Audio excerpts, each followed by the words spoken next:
हरे कृष्णा दोस्तों। कार्तिक महत्तम अध्याय 2। श्री कृष्ण भगवान बोले, जब गुणवती अपने पिता और पति का वध दैत्य द्वारा सुनकर रोने लगी, हे पिता, हे नाथ, आप मुझे छोड़कर कहाँ चले गए? हे स्वामी, आपके बिना मैं क्या करूँ? कहाँ जाऊँ? मेरा भरण पोषण कौन करेगा?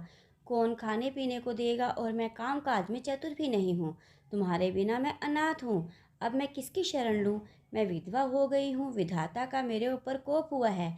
मैं कैसे जिंदा रहूँ? श्री कृष्ण बोले, इस तरह विलाप करती हुई केले के पत्ते के समान कांपती हुई पछाड़ खाकर गिर पड़ी। थोड़ी देर में सावधान होकर फिर विलाप करने लगी, शोक समुद्र में डूबने लगी। उस गुणवती ने घर का सब माल बेचकर शास्त्र के अनुसार बहुत सावधानी के साथ अपने पति तथा पिता की क्रिया की और उसी शहर में विष्णु न भगवान की भक्ति में तत्पर होकर शुद्ध शांति के साथ रहने लगी और अपने आजीवन तक एकादशी का व्रत और कार्तिक मास के व्रत आदि करती रही। हे कांते, यह दोनों व्रत मुझे अत्यंत प्यारे हैं। इन व्रतों को करने से मोक्ष की प्राप्ति होती है, पुत्र और घर की प्राप्ति होती है। कार्तिक मास की तुला राशि पर सूर्य के आगमन के समय जो प्रातःकाल स्नान करे, वे महापापी भी भक्ति को प्राप्त होते हैं। जो मनुष्य स्नान, जागरण, दीपदान और तुलसी के वन का पालन करते हैं, वे विष्णु के रूप में हैं। विष्णु भगवान के मंदिर में झाड़ना, सतिया गाड़ना, विष्णु की पूजा करते हैं, वे मनुष्य जीवन से मुक्त होते हैं। इस प्रकार कार्तिक में जो मनुष्य 3 दिन भी इन नियमों का पालन करते हैं, वे देवताओं के समान पूज्य होते हैं। फिर जो जीवन भर इसका पालन करते हैं, उनकी समानता कहाँ हो सकती है? सो वह गुणवती हर वर्ष कार्तिक के व्रत व भक्ति पूर्वक विष्णु भगवान का नित्य प्रति पूजन करने लगी। वह वृद्धावस्था में ज्वर से पीड़ित होने पर भी गंगा स्नान करने गई।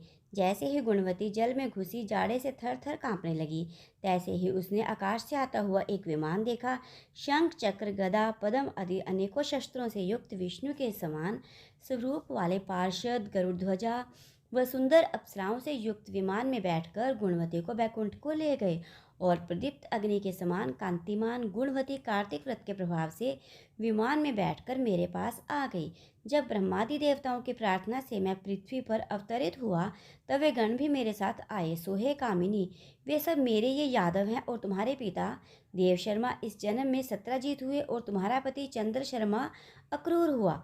हे कांते, तुम वह गुणवती हो और कार्तिक स्नान के प्रभाव से ही तुम मुझे अति प्रिय हो। तुमने मेरे मंदिर के सामने तुलसी का बगीचा लगाया, सो वह कल्पवृक्ष तुम्हारे आंगन में है।